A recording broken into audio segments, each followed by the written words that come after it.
Hello my young friends, good morning.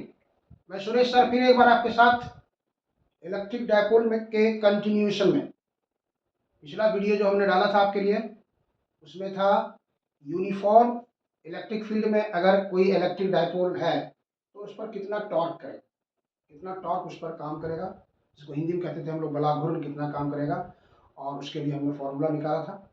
आज का जो वीडियो है, किसी इलेक्ट्रिक डायपोल को यूनिफॉर्म इलेक्ट्रिक फील्ड में डिफ्लेक्ट अगर हम करना चाहेंगे तो उसके लिए कितना वर्क करना पड़ेगा। देखिए क्वेश्चन है यहाँ पर, work done in deflecting A dipole in uniform electric field.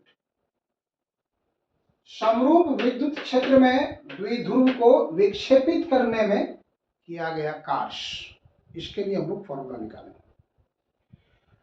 अगर आप पिछला वीडियो नहीं देखे होंगे तो आपको अगर समय नहीं मिला होगा तो एक बार आप जरूर उसको देख लेंगे, क्योंकि उसमें जो टॉर्क वगैरह फॉर्मूला है उसको हमने डिराइव किया है, और इस वीडियो में भी शुरू से अंत तक आप बने रहेंगे तब समझ में आए।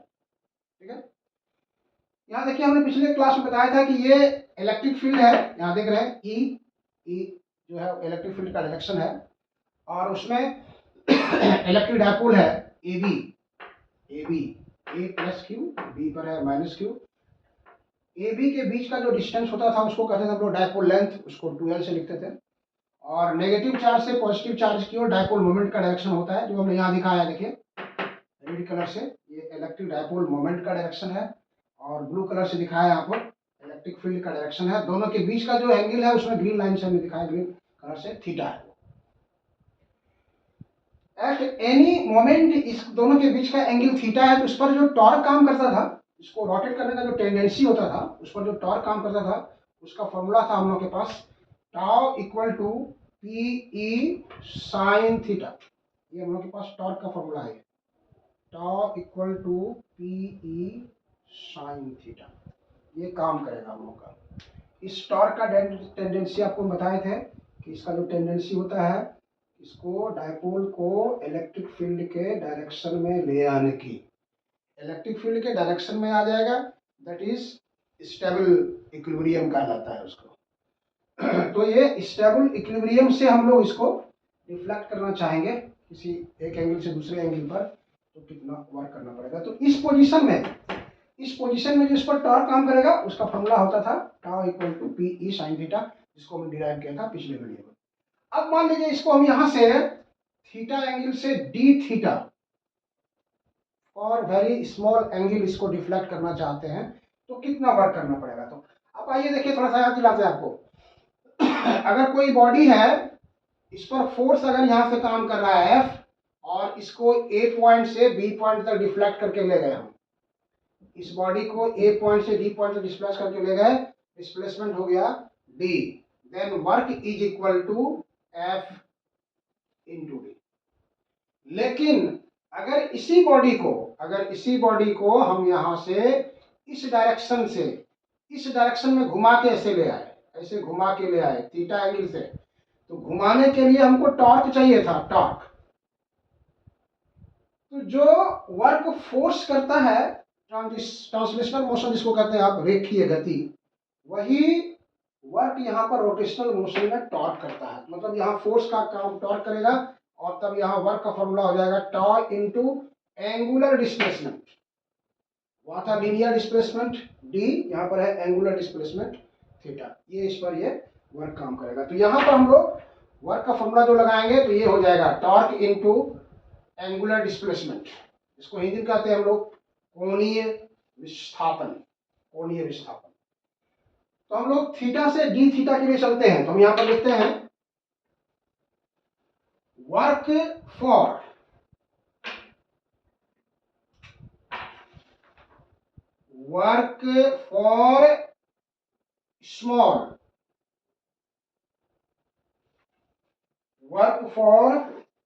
स्मॉल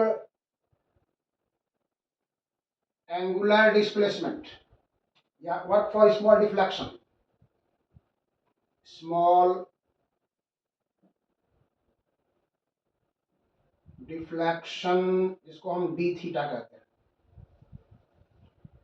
तो ये हो जाएगा हम लोग का डी डब्ल्यू, इसको लिखेंगे हम लोग D W, that is tau into D theta, tau into D.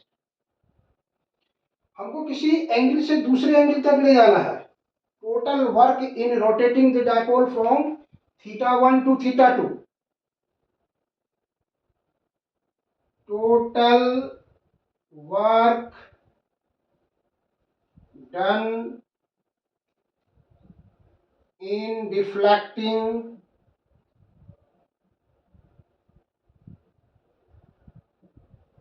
the dipole from angle θ1 to θ2 is, ये W हम लोग को यहाँ पे निकालना होगा।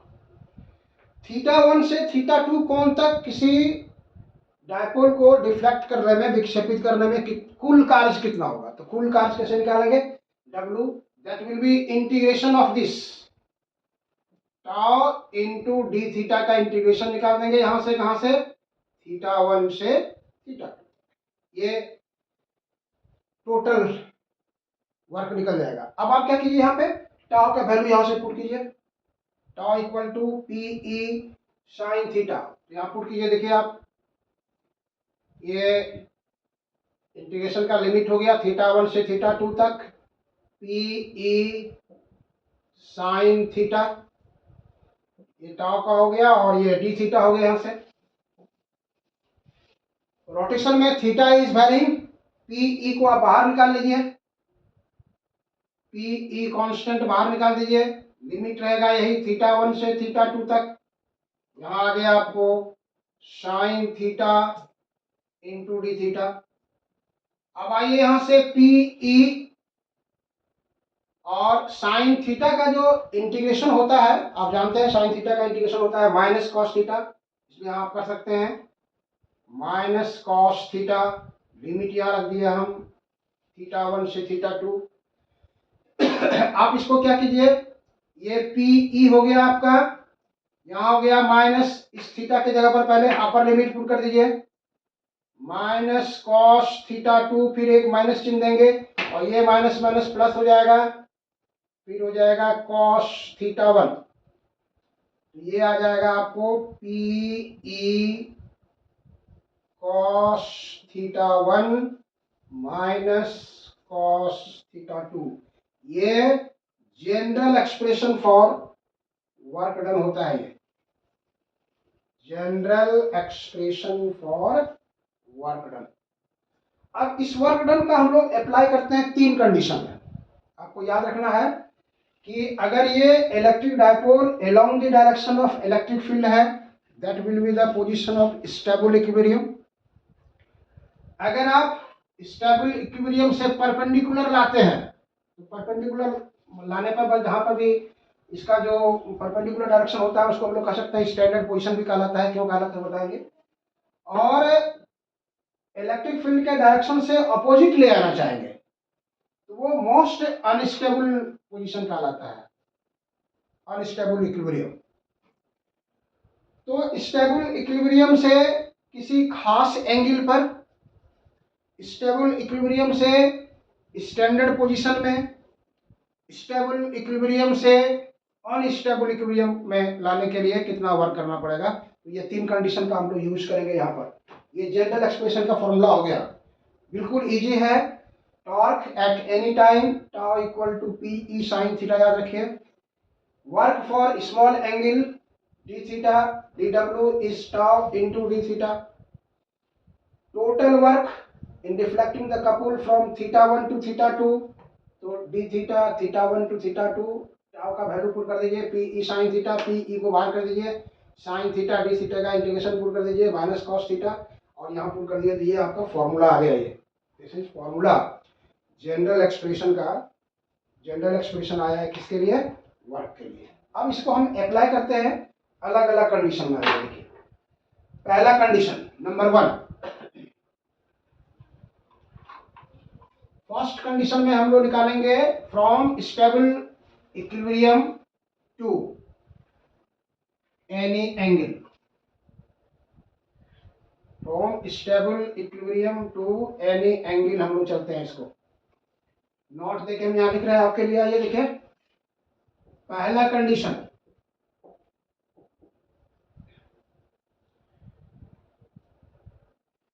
स्टेबल इक्विलिब्रियम क्या होगा आपको, थीटा जो है वो 0 होना चाहिए। मतलब हम लोग यहाँ लिख सकते हैं from stable equilibrium, stable equilibrium अस्थाई संतुलन इसको कहते हैं, theta 1 equal to 0 to any angle theta 2 बराबर थीटा। मैंने आप कह सकते हैं फ्रॉम स्टेबल इक्विलिब्रियम, तो स्टेबल इक्विलिब्रियम में आपका थीटा बराबर 0 हो जाएगा और एनी एंगल का मतलब थीटा बराबर थीटा हो जाएगा। यहाँ से तो हम लोग यहाँ पर दो कंडीशन से चलेंगे, तो यहाँ यूज करेंगे थीटा 1 बराबर 0 और थीटा 2 बराबर थीटा। देयरफॉर डब्ल्यू का पोजीशन यहाँ निकालेंगे आप, थीटा 1 की जगह पर 0 पुट करेंगे, थीटा 2 की जगह पर थीटा पुट करेंगे, तो ये आ जाएगा आपका P E cos 0 cos theta. ये हो गया आपका पी ई कॉस 0 इज 1 और दिस इज कॉस थीटा। तो ये फॉर्मूला आपका यहाँ से आएगा आपको इसके लिए कि अगर आप स्टेबल इक्विलिब्रियम से यहाँ तक चल रहे हैं तो ये फॉर्मूला आपको आ जाएगा। दूसरा कंडीशन आएगा from stable equilibrium to standard position, from stable equilibrium, stable equilibrium मतलब यहां पर थीटा बराबर कितना हो गया आपको 0 degree to standard position, standard position यहां पे थीटा बराबर हो जाएगा 90 डिग्री। और तब यहां से निकाल दीजिए इसको W इक्वल टू PE, ये फॉर्मूला थीटा 1 की जगह पर आप पुट कर देंगे 0 डिग्री और यहां हो गया आपको cos 90, cos 0 is 1 cos 90 is 0। Formula आपको याद है cos 0 का वैल्यू 1 होता है, दिस इज 1 दिस इज 0, इसलिए W इक्वल टू PE 1 माइनस 0 that is W equal to PE। ये फॉर्मूला हो गया आपको दूसरा फॉर्मूला हो गया W equal to PE, standard position बनाना है। तीसरा है कि stable equilibrium to unstable equilibrium, stable equilibrium to unstable equilibrium, इसलिए हम यहीं पर चलते हैं नंबर थर्ड। तीसरा कंडीशन को हम यहीं पर लिख रहे हैं आपके लिए। तीसरा कंडीशन में from stable equilibrium theta is 0 to